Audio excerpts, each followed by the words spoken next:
Nagbabalik ang PTV Balita ngayon.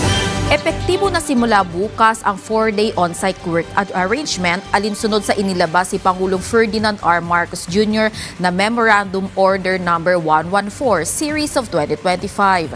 Batay sa Energy Conservation Protocols para sa lahat ng government agencies and instrumentalities, papaigtingin ng pagpapatupad sa Government Energy Management Program kung saan nasa 24 degrees Celsius dapat ang office thermostat at dapat patayin ang ilaw kung hindi gagamitin.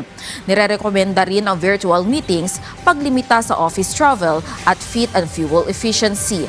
Habang mananatili pa rin 24/7 ang serbisyo ng mga essential government services, kabilang ang public safety and emergency. Hakbang ito ng pamahalaan para labanan ang epekto ng pagtaas sa presyo ng langis, dulot ng tensyon sa gitnang Silangang Asya. Bilang pakikiisa sa pagdiriwang ng International Women's Month, magpapatupad ang Department of Transportation ng libreng sakay sa LRT2 at MRT3.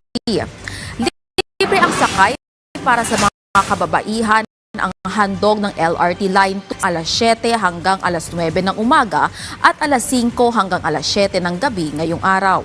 Habang libre ang sakay para sa lahat ng mga babae sa MRT3 simula alas 7 hanggang alas 9 ng umaga at alas 5 hanggang alas 7 ng gabi bukas.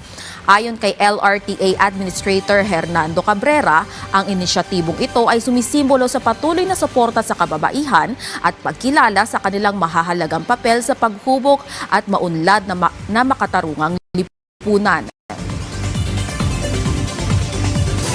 At yan oras na ito. Para sa iba pang updates, i-follow at i-like kami sa aming social media sites sa PTVPH. Ako si Vel Custodio para sa Pambansang TV sa Bagong Pilipinas.